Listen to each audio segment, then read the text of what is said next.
much.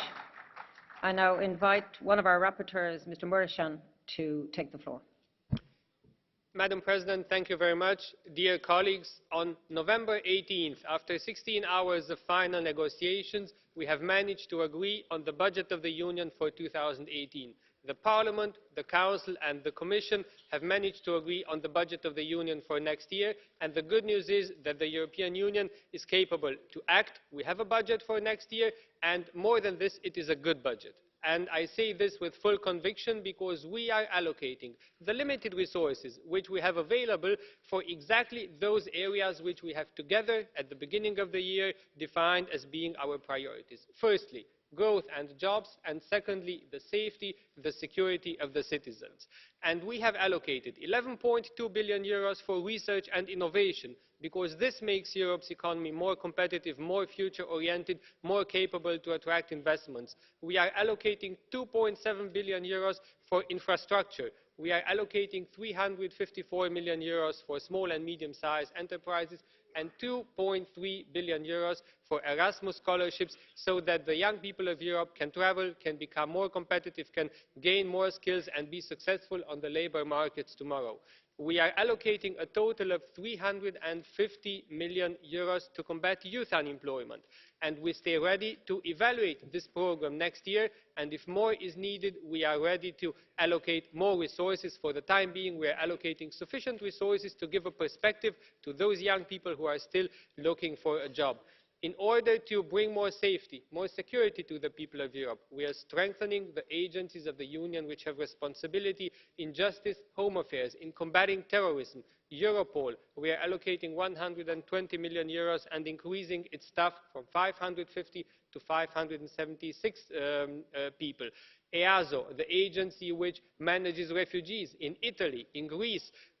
So we are standing by the side of Italy and of Greece through this budget and putting enough resources into EASO to manage the refugee crisis in those frontline states. We are doing more on defence. We're financing 40 million euros for preparatory action on defence research, to do more on defence at European level, because member states want to do this, because it makes sense and because it will give member states the possibility to save money in their national budgets. We are also supporting our immediate neighbourhood, the southern neighbourhood, the eastern, western Balkans, those countries that are neighbouring the European Union, where it is in our fundamental interest that stability is being reached. And of course, we are also giving some important political signals. The reality in Turkey does not go unnoticed by the three institutions, and this is why we are cutting pre-accession funds to Turkey by 105 million euros, because Turkey is currently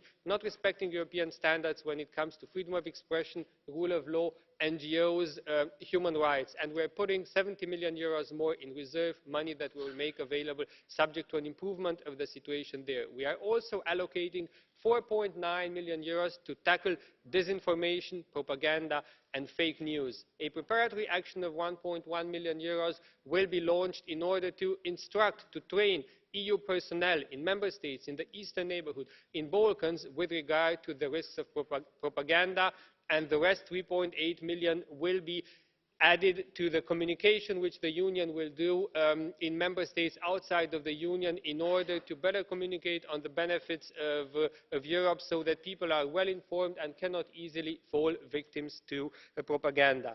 All in all, it is a good budget. It is a budget which supports young people, young farmers, young entrepreneurs, researchers, young people looking for a job, which will provide more security to the people of Europe. And I kindly ask members of the House to vote in favour of it tomorrow. I would like to thank the President of the Budgets Committee, our colleague Jean Arthuis, my co-rapporteurs Richard Ashworth and Jens Geier, who was in charge of the budget for this year, that we have worked closely with, the shadow rapporteurs, and of course Commissioner Oettinger, for having identified the right priorities and for helping us to put EU funds into those areas where they are needed, where they are absorbed and where EU money is well spent. Thank you very much. Thank you. I now give the floor to your co-rapporteur, Mr. Ashworth, for 2 minutes. President, earlier in this year, this House approved an increase to the Parliament's budget for 2018 by 2.3%. Bearing in mind the exceptional additional costs involved in the